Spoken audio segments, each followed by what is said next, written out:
Idealization. You are a thinking center in original substance, and the thoughts of original substance have creative power.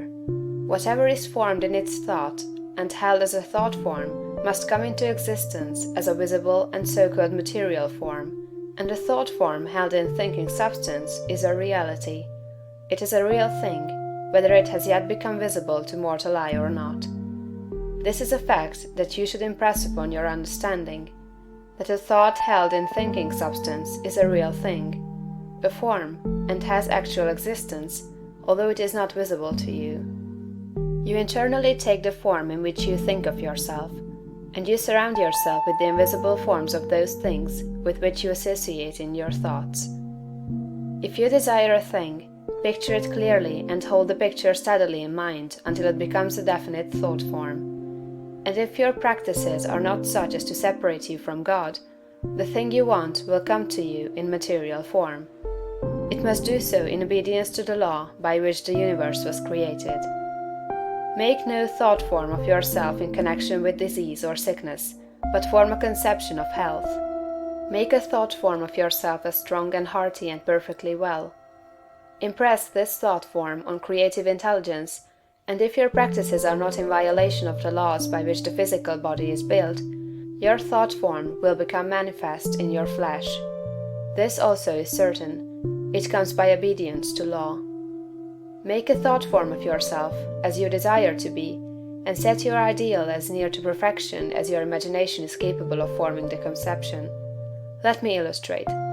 If a young law student wishes to become great, let him picture himself, while attending to the viewpoint, consecration, and identification as previously directed, as a great lawyer, pleading his case with matchless eloquence and power before the judge and jury, as having an unlimited command of truth, of knowledge, and of wisdom. Let him picture himself as the great lawyer in every possible situation and contingency. While he is still only the student, in all circumstances let him never forget or fail to be the great lawyer in his thought form of himself. As the thought form grows more definite and habitual in his mind, the creative energies, both within and without, are set at work. He begins to manifest the form from within, and all the essentials without, which go into the picture, begin to be impelled toward him. He makes himself into the image, and God works with him. Nothing can prevent him from becoming what he wishes to be. In the same general way, the musical student pictures himself as performing perfect harmonies, and as delighting vast audiences. The actor forms the highest conception he is capable of in regard to his art, and applies this conception to himself. The farmer and the mechanic do exactly the same thing. Fix upon your ideal of what you wish to make of yourself. Consider well, and be sure that you make the right choice. That is, the one that will be the most satisfactory to you in a general way. Do not pay too much attention to the advice and suggestions of those around you. Do not believe that anyone can know, better than yourself, what is right for you. Listen to what others have to say, but always form your own conclusions. Do not let other people decide what you are to be. Be what you feel that you want to be. Do not be misled by a false notion of obligation or duty. You can owe no possible obligation or duty to others that should prevent you from making the most of yourself.